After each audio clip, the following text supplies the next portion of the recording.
Yo! What's up, diggity dogs?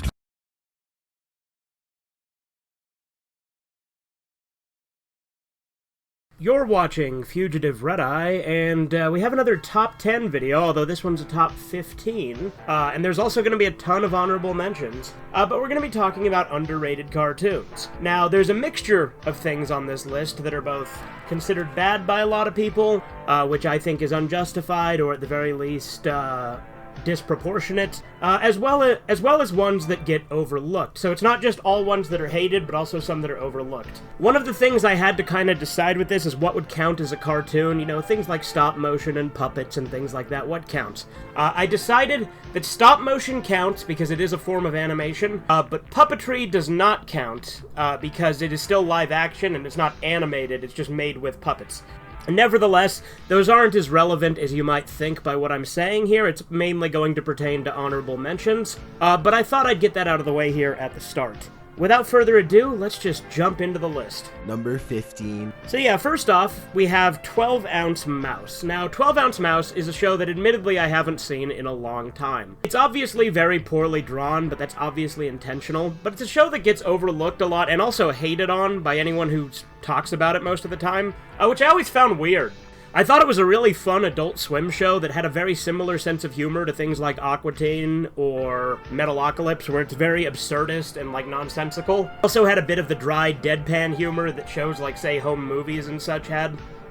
I never really understood the hate for 12 Ounce Mouse. I've always enjoyed it. Like, the very bad animation is obviously intentional. At the end of the day, I enjoyed it. Again, it has admittedly been years since I've seen it, but I think 12 Ounce Mouse doesn't deserve the hate that it gets. Number 14. Next up, we have the Super Mario Bros. Super Show, as well as the other Super Mario Bros. Cartoons. I often just kind of count them as one show. The Super Show, The Adventures of Super Mario 3, and Super Mario World. There's also the Zelda cartoon, which is pretty fun too, and was originally part of the Super Show. But with the Super Mario Bros. Super Show, I always really enjoyed this cartoon. Whenever I think of Mario and Luigi's voices, their voices from these shows are the voices I typically think of. Like, I know that they get recast in the later series, but the recasted voices are doing impressions of the voices from the Super Show. I always really enjoyed this show. I know a lot of the plots are movie parodies and things like that, but nevertheless, I still very much enjoyed it. It fleshes out the Mario world. It makes me enjoy the characters a lot. I like seeing the way that the characters are portrayed. Mario being obsessed with pasta the way that he is. And it's also very quotable. Luigi saying things like, "I didn't think it was so funny," and stuff like that from Mama Luigi. I always really liked these shows, and on top of that, I also really like King Koopa. King Koopa's fucking great. I love how cartoony of a villain he is, and his little catchphrases, and some of the weird shit that he says and does. I love King Koopa. I think I like King Koopa better than the actual game version Bowser. And it's funny, because like in the later series, they start referring to him as Bowser Koopa. But yeah, I really like the Super Mario Bros. Super Show, as well as the subsequent shows. The Super Show being the best of the three, but I think they're all pretty comparable. Number 13. Next up, we have Mad. Not to be confused with Mad TV, Mad was the animated Cartoon Network show. It was essentially just making Mad Magazine-style parodies in cartoon form. I remember there's that murder mystery with Kermit the Frog, and he's wearing the little bathing suit and singing, "If you like it, then you should have put some green on it." This show typically gets kind of overlooked nowadays. There are a lot of people who hate it, but there are still a decent amount of people who like it as well. Mad itself isn't my favorite Cartoon Network show, but I did really enjoy it, and it had a lot of really funny jokes. The sense of humor was also basically just kind of like Robot Chicken, but for kids, I feel like. And I think in some ways it actually can be funnier than Robot Chicken, it just depends on the episode. Again, it's obviously all largely based on parodies, but that's part of what I love about it. They're really funny. Number 12. Alright, next up we have Jackie Chan Adventures. Jackie Chan Adventures is a fucking show that I love. It's easily my favorite celebrity-based cartoon, with the possible exception of Mike Tyson Mysteries. Mike Tyson Mysteries might actually be better now that I think about it, but Jackie Chan Adventures is still really fun. I really like seeing Jackie Chan and his family going on adventures and fighting gangsters and dragons and monsters, and there's time travel, and then there's these magic talismans and all this other stuff and all this mythology mixed into it. It's a really fun show. It's actually, like, you know, somewhat serialized. There is, you know, standalone elements to it, but there is a continuity behind it as well. well. Uncle Chan is a great character. I fucking love him. I quote him all the time. You know, one more thing, Hot John. You know, you mugwe fighties. Like, very iconic character. And this show, again, not necessarily hated, but it is overlooked a lot. And it's easily one of my favorite shows to come out of Kids WB. And I used to watch it on Cartoon Network when they would air reruns of it as well. Plus, it was on Netflix for a while, but then it got removed. Number 11. All right, next up we have Flapjack, The Marvelous Misadventures of Flapjack. Now, this show does get some appreciation, has a little bit of a cult following, but it is largely overlooked from a lot of the other shows that were airing around the same time. Flapjack gets overshadowed by things like Chowder, and then, you know, Adventure Time would come not that long after Flapjack, as well as Regular Show and stuff like that. And I think that Flapjack is better than... It's better than Adventure Time, for sure. I don't know about Regular Show. Regular Show is really good. But Flapjack is great. It's really dark. It's fucking insane. Has a lot of those extreme close-ups and really weird humor. In a lot of ways, some of the, like, lore of Flapjack kind of reminds me of Candle Cove, but, you know, real. Flapjack's really fun. I really like how dark it's willing to be. Captain Knuckles is a great character. I like how Flapjack is, you know, this sweet and innocent kid who's trying to be an adventurer, who's with this, like, you know, scummy, shady, fucking pirate-type guy, Captain Knuckles, and it's an interesting juxtaposition between the two. Number 10. Alright, we're in the top 10. We got Dan Versus. Now, I've only seen a couple episodes of Dan Versus, but I've really enjoyed it so far. It's really funny. And, you know, each episode is Dan versus something. It's also very quotable, like, you know, I don't care who the IRS sends, I'm not paying taxes. Dan versus is really funny. Dan's a great character. It's literally just a show about a guy who's like a complete and total jerk who only really cares about himself, and I fucking love him. He's great. Awesome cartoon protagonist. I really enjoy him. Number 9. Alright, next up we have All Grown Up, the sequel/spin-off of Rugrats, which is interesting because, you know, All Grown Up originally was a special of Rugrats, which wasn't actually happening. It was one of the things they were imagining. It was called All Growed Up. But All Grown Up is fun. I really do like it. It gets a lot of hate. I think it has had a little bit of a resurgence where people appreciate it more now. But All Grown Up was really fun. I like seeing, you know, older versions of the characters and the different dynamics that they have. I still think that the original Rugrats is way better, but All Grown Up is still a fun sequel/spin-off. I really like seeing the way that Dill and Angelica and Chucky in particular act. They're all pretty fun. It is interesting that Chaz and Betty open a coffee shop together, and obviously Stu, Lou, and Drew are all still great in it because, you know, they were the best characters in the original and they're still great in the sequel. But yeah, All Grown Up, very fun spin-off, gets overlooked a lot. Number 8. Alright, next up we have Dave the Barbarian. Now this is a Disney show, and it's probably one of my favorite Disney cartoons, and it easily gets overlooked. It's about a barbarian named Dave, hence the name, who's huge, but a wimp, as the theme song describes. Dave is like a big, muscular, you know, warrior type who's not particularly smart or brave, but he gets the job done. He lives in this land called Udragoth, and he lives with his sisters and his little pet dragon that's like tiny and like looks like a fucking Ren and Stimpy character. He's got a talking sword, and he's like, his parents were the king and queen. I think they went missing or something. Admittedly, it's actually been a while since I've watched Dave the Barbarian as well, but he's got his younger sister, Fang, and then his older sister, Candy. I believe that's her name, who's like the princess. And then there's like this wizard guy who has the worldwide spider web that he uses to get information. It's a fun action comedy show, and the villain's name is Chuckles the Silly Piggy, which I think is really fucking funny. He's a great villain. Chuckles is one of my favorite characters. Also, the name Chuckles the Silly Piggy kind of reminds me of that Blackadder joke about Merlin the Happy Pig, but nevertheless, Chuckles the Silly Piggy is a funny villain. Number 7. Alright, now we're on to Earthworm Jim. The Earthworm Jim cartoon is great. I do think that it does get some appreciation too, but again, it is largely overlooked. Jim himself is voiced by Dan Castellaneta in the show, the guy who voiced Homer Simpson, and that's really cool. I haven't actually seen a ton of the show. I've seen like 6 episodes. I've really enjoyed it so far. There's also some really funny jokes, like him asking this sword, were these menial tasks supposed to teach me humility? And the sword's just like, no, I just didn't want to do them, so I had you do them. Earthworm Jim is a great character, and this show is a fun way to flesh out the character, and it's also got his sidekick, Petey Puppy, and it's got Evil the Cat in it, and it's overall just a really enjoyable show, and I think it definitely deserves more appreciation. Number 6. Alright, now we're on to Evil Con Carne. Evil Con Carne, if you don't know, was originally paired with The Grim Adventures of Billy and Mandy, because it was originally one show called Grim and Evil. Billy and Mandy was the more successful of the two, hence why it's considered one of the greatest Cartoon Network shows of all time and is iconic, and it's rightfully earned. But Evil Con Carne unfairly gets overlooked. Evil Con Carne is a really entertaining show about a villain named Hector Con Carne, who's a brain in a jar attached to a Russian circus bear. And he has his minions who work with him, Dr. Ghastly, and General Scar, who would later become a regular character in the Grim Adventures of Billy and Mandy. Hector is an incompetent villain. He was a billionaire playboy before his body was destroyed, and then when he gets attached to the bear, that's when he, becomes the villain and tries to take over the world over and over again.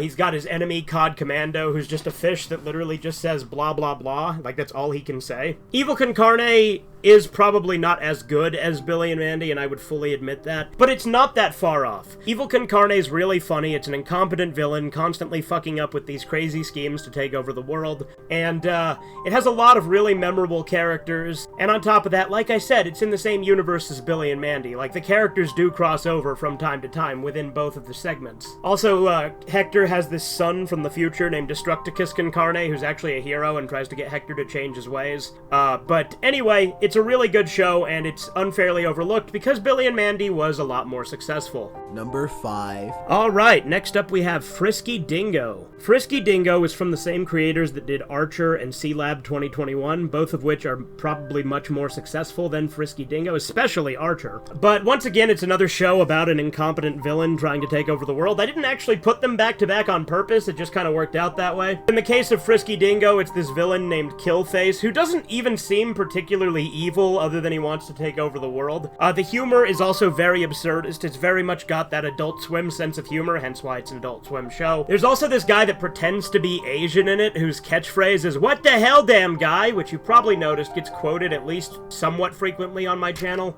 If not by me, then by Kyler. But again, a lot of the jokes are really ridiculous. There's also this hero character named Xander Cage, who becomes a main character, loses his memory, and actually becomes friends with Killface, even though they were originally mortal enemies. The show is ridiculously absurd, and a lot of the times there's episodes where there's really not even that much happening, but that's what makes it funny, is that it's just like these really mundane plots. Like, there are crazy over-the-top plots too, but a lot of the times the actual things that are happening in the episodes are mundane or just completely absurd and nonsensical. I think it gets overlooked because, it's an older Adult Swim show, and there's a lot of Adult Swim shows, plus Archer was obviously more successful, and I would say, like I said, C-Lab was probably more successful as well. But overall, I really like Frisky Dingo.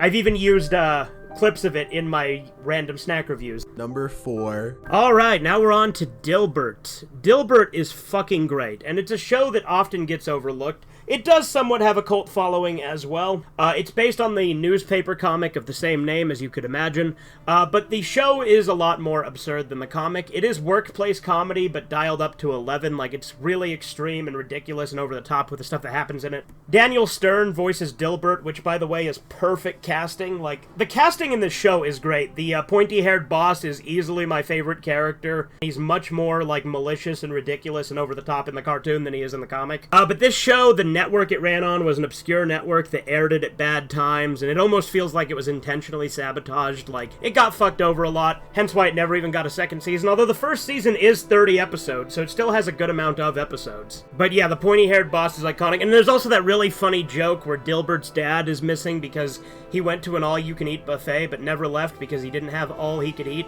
Took it as literally all he could eat ever, so he's just stayed there for years. Number 3. Alright, next up we have The Cleveland Show. The black sheep, pun intended I guess, of the Seth MacFarlane lineup. You had American Dad, Family Guy, and The Cleveland Show. The Cleveland Show was a spin-off of Family Guy, as I'm sure you already know, and it wasn't anywhere near as successful, which I never got. I actually really like the development this show gave to Cleveland as a character, because before he left the show, he was just kind of Peter's other friend besides Joe and Quagmire. But once he went to The Cleveland Show, he actually became a lot more of his own character, and is actually really fucking entertaining. Rollo's also really fun, and the changes to Cleveland Jr. I think made him a much more entertaining character. I also really like Tim the Bear, and overall I just think The Cleveland Show in a lot of ways is actually funnier than Family Guy and American Dad at times. I would say out of the three, American Dad is probably the best, but The Cleveland Show really doesn't get the attention it deserves because people just look at it as an inferior Family Guy spinoff, which I think is bizarre, because The Cleveland Show doesn't rely on the same level of cutaways as Family Guy does, and actually fleshed out a character who actually was more interesting interesting when he came back to the show, because he went to the Cleveland show, became a good character, and then when he came back to Family Guy, he was still that character, instead of the boring one he was for the first couple of seasons of Family Guy. Also, here's a really hot take, but I actually really like the Hurricane 3-parter that had Family Guy, the Cleveland show, and American Dad all have part of it. I know it's funny because that episode, Seahorse Seashell Party, the Family Guy part of it, is typically considered like one of the worst episodes, but I actually really enjoy it. Number 2. Alright, now we're on to Drawn Together. Now, Drawn Together, again, has started to have a little bit more of a following over time. It's kind of gone back and forth between really hated and having a small cult following. I myself have had really mixed opinions on it in the past before, too. But Drawn Together's really funny. It's basically a cartoon reality TV show where they're all, like, living in the same house, and it's a bunch of different characters from different cartoon shows. And I really enjoy it. Captain Hero is easily my favorite character. Captain Hero's really funny. He's kind of closeted gay, is also, like, a super degenerate. He's like a giant man-child who freaks out and shit. He's really entertaining. I really like all the characters in Drawn Together. Spanky Ham is also voiced by Adam Carolla, who I also think is really funny. Although there's that new Daily Wire show he's in that looks really bad. But I do really like Adam Carolla, and I really like his performance as Spanky Ham. Captain Hero is my favorite character, but all the characters are great. There's a movie too, but I haven't seen it. But the whole point with Drawn Together is it tried to be like as edgy as possible and like be as offensive as possible. And I think it really worked with the way the show was. I think that the third season definitely stopped caring as much about plots and was a lot more absurd, but it was still a lot more fun. I would say the third season is where they really went all out with just being balls to the wall and wacky. But the first two seasons, although they are still balls to the wall and wacky, are more grounded and have more of a plot than the third season. Nevertheless, I still really like all three seasons, and I think this show is unfairly maligned and overlooked. Honorablemente. Alright, before we get on to number 1, we have a good amount of honorable mentions. So let's start off with post-movie SpongeBob. I didn't include this because, you know, SpongeBob, obviously the main show before the movies, the first 3 seasons, is considered to be a masterpiece, rightfully so. And the post-movie era does have its following, and the post-movie era itself is pretty broad, because, like, there's multiple sub-eras within that, like, seasons 4, 5, 6, 7, 8, there's what, 14 of them now? Like, each season can be radically different in quality, so it is hard to rank that just as one thing with post-movie SpongeBob. But nevertheless, I think seasons 6 through 8 get a lot of unfair hate. I really like the episode 1 course meal, and the only real problem people seem to have with it is just how crazily mean-spirited it is. But that's kind of what I love about it, is how just, like, absurdly dark it is. Plankton literally tries to kill himself by laying down in the road to get hit by a bus. Like, it is ridiculously dark, and I love that they're willing to be ballsy. Not to mention the fact that I actually really like Squidward torture episodes a lot of the time. There can be bad ones, sure, and obviously I like to see Squidward get a win, too. But Squidward torture, I think, gets a lot more hate than it deserves. I've talked about this in my mean-spirited random thoughts and a couple other things, but nevertheless, I think post-movie SpongeBob gets way more hate than it deserves.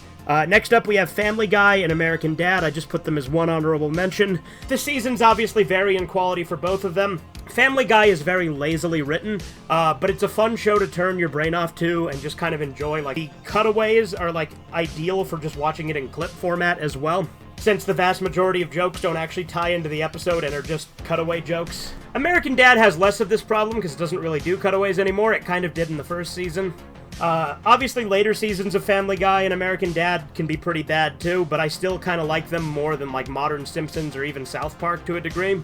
Now granted, when I say modern South Park, I'm talking like post-season 23. I think South Park is obviously the better show. Like, I would not put South Park on this underrated list because obviously South Park is great for most of its run, but now I think it's bad. I did a whole video on how it went from one of the greatest shows to one of the most generic and out-of-touch shows, but again, that's not even on this list, so I'm going off on a tangent now. But Family Guy and American Dad are still pretty fun shows that you can just kind of watch and turn your brain off to. Sometimes the commentary can be kind of okay and funny, but a lot of the times it can be kind of out of touch too, admittedly.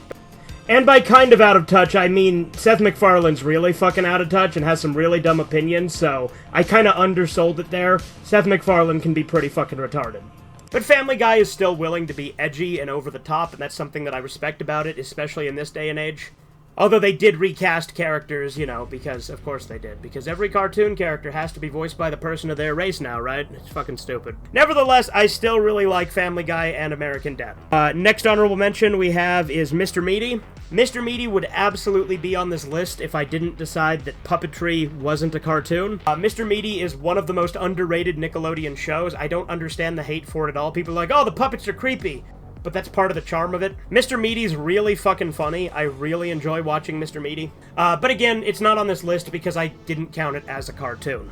Next honorable mention we have is Extreme Dinosaurs. Extreme Dinosaurs is really fun. It's a ripoff of Ninja Turtles and also a spin-off of Street Sharks, which was already a ripoff of Ninja Turtles. It's honestly not the best show, but it's super nostalgic for me, so I thought it was worth mentioning as an honorable mention. I used to rent it from Blockbuster every week.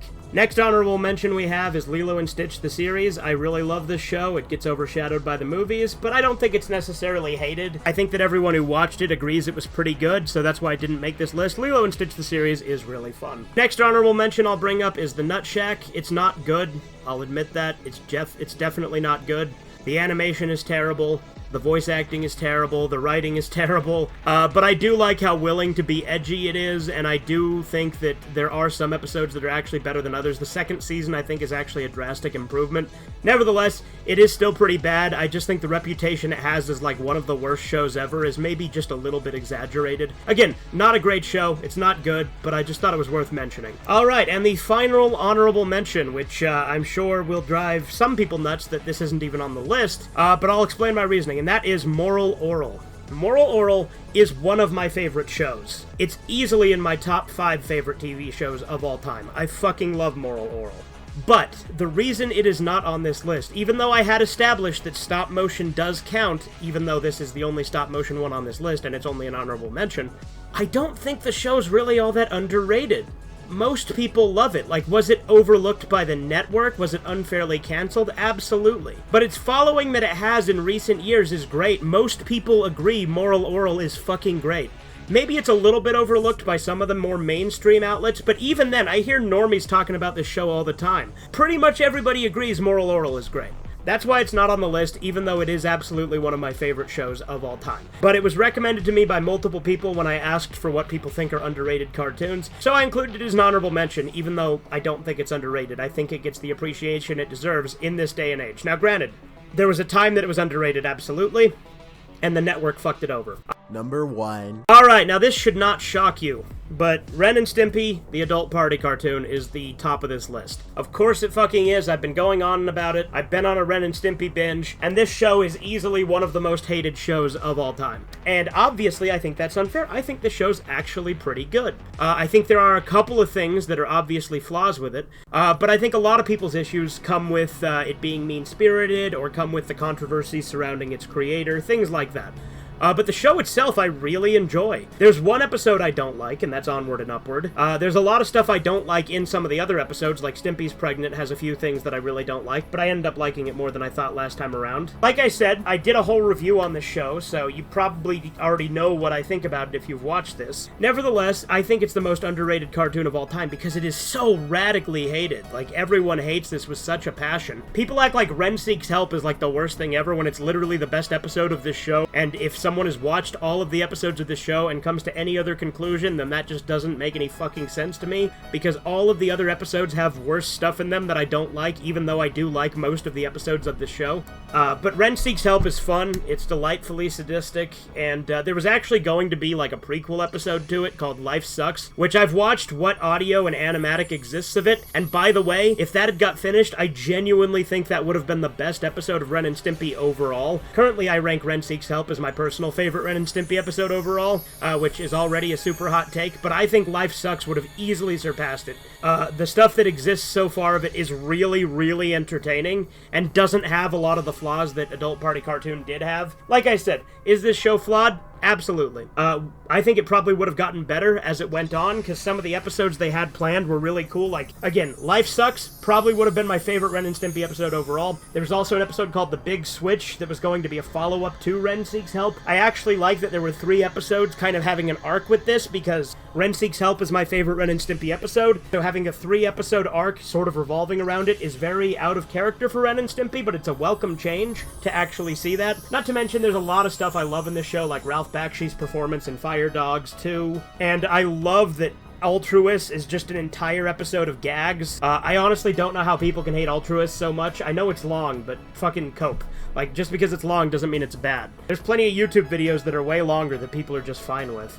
Nevertheless, I fucking love a Ren and Stimpy Adult Party cartoon. It has its issues. It just stops shy of being fucking great. If they had eliminated a lot of the gross-out humor, I think it would have been closer to greatness. Obviously, it's kind of hard to do Ren and Stimpy without the gross-out humor because Ren and Stimpy kind of started the trend of that, so I get why it's still there. But at the very least, it should have been toned down. Nevertheless, I still think this show's really fun, and I always enjoy rewatching it. But yeah, again, if you've been watching my videos this last week, then this should be no shock to you that this is the top of this list. Sorry for being predictable, but I hope you enjoyed this video. Have a good one. Toodles! Who wants a Krabby Patty at 3 in the morning?